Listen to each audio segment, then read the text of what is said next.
Yo, what is up guys, it is Rhipr and here with a new video for you guys today. And today got a little bit of a special one. As you guys can see on my screen, we have the new pistol. It is definitely an interesting one. I'm gonna just keep it honest with you. It's called the AMP-63. To unlock it, just kind of show you here, you have to use a pistol, eliminate 5 enemies in 20 different complete matches. As you guys know, 20 matches is a decent amount of matches you have to go through. So this gun could take some time to level up and even just unlock. I'm currently 7 out of 20 lobbies, which isn't bad. I got it to level 24. I think the max rank is 34, something like that. So I'm only about 10 ranks off. And today we're going to talk about it. I'm going to show you a little bit of it in game, you know, kind of give you my thoughts and overall, really, what do I think? And I can give you a little insight in Warzone as well. So I'll talk about that for a few. Not too much because I haven't used it fully upgraded, and I've only used the store variants that came out, which luckily, surprisingly, it was only 10 bucks. So not that bad. Good for them for not making it $20 fucking because this gun is definitely not worth $20. I'll give you that. Now this gun was supposed to come out mid-season, by the way. So when they released this battle pass, this gun was, you know, pretty hyped up. A lot of people were waiting for it. A lot of people were basically saying, hey, we want this gun to come out. You know, when the new season dropped, everyone kept looking and looking and looking, and guess what? It never came out. Now that it's been released, people are kind of now finally being able to test it and give their thoughts, which is interesting because I'm not sure how everyone's feeling about it, but it's definitely a mixed one. We'll say that. Now, I am currently in core. I'm gonna just openly say this though. If you're trying to unlock this the fastest way possible, go to hardcore free-for-all. In my opinion, hardcore free-for-all is the simplest and fastest way, not to mention there's only 30 kills, so the lobbies go by pretty fast. At the same time, it's a one-shot, one-bullet kill with this gun, so if you are using it, definitely make sure to go into that. Also, with the variants, to give you guys a heads up, you get, I think it's mounted flashlights to start off. It's not that good, so I don't recommend it. I'm just keep it honest with you. I don't recommend it personally. But what I will say to start off about this gun, up close, it's decent. Now I'm going to show you something real quick. So this is me not controlling the recoil at all. In Cold War, recoil is kind of amazing. Now obviously I have 5 MW laser sights.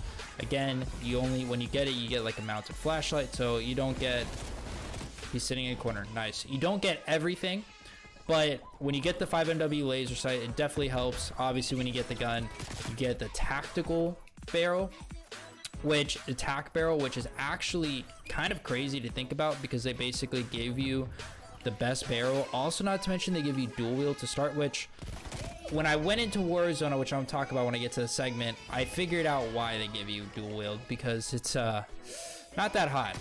But overall in Cold War, to give you guys an idea, the fire rate of this gun basically reminds me of an Uzi.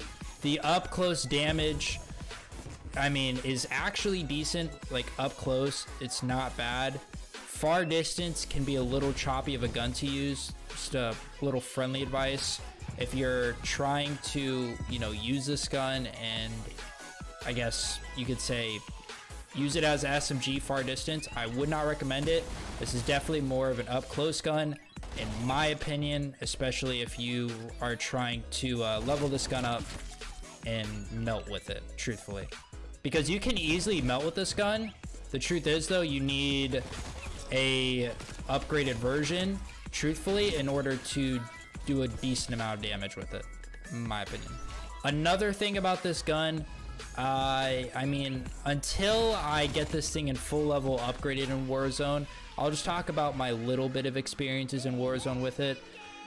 When you first go in with the variant, again, you can't change everything on it. You can't put the steady aim laser. You kind of have to use what comes with it because, well, you know, it's your start off version. But again, it's a usable gun.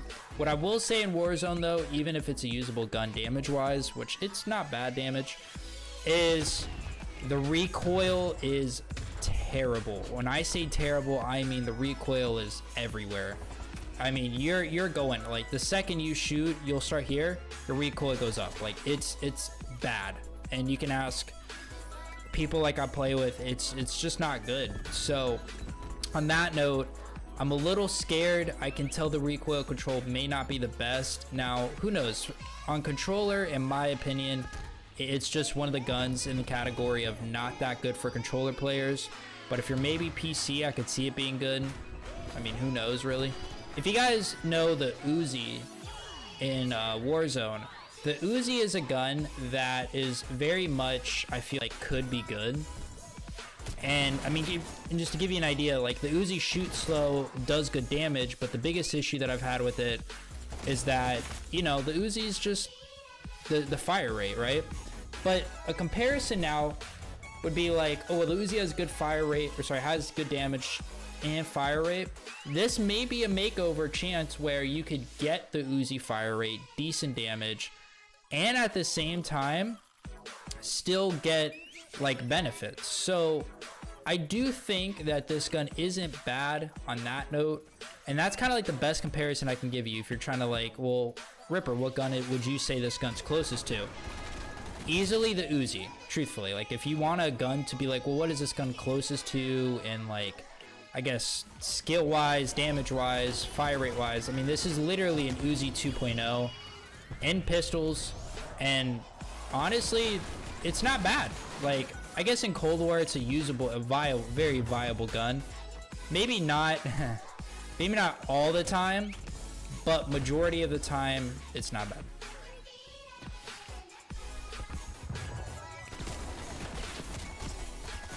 Ooh, fourth. Oh, hello.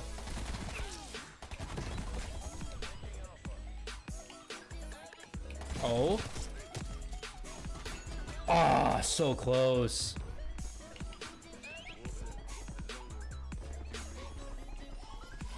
Where are you going, buddy? I mean, I'll be honest, you get these things up close enough, the headshots are kind of fast as fuck, like, time to kills on this gun.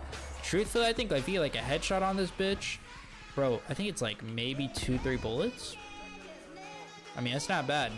Again, this is Cold War damage, but it's not bad, honestly. I'll be really curious to see how well this does in Warzone. But overall, guys, that was the showing of the gun. In-game, in action, showing you live what it's like. Is it good? Is it bad? What I would say is this. In Cold War, it's great. And it's not perfect at all, by any means. I mean, you run out of ammo pretty fast, and yeah, there's that issue. But from what you could hopefully see, the damage up close is actually good. Far distance, it gets iffy. I mean, you have to hit your shots if you're going even medium far distance, but up close, it's a good gun, meaning you have to be a rusher for using this gun. Just a friendly word of advice. But we're going to test out in Warzone, see what we think at some point. So we'll see, potential video on that. But on that note, I love you all. I'll see you guys in the next one. Peace.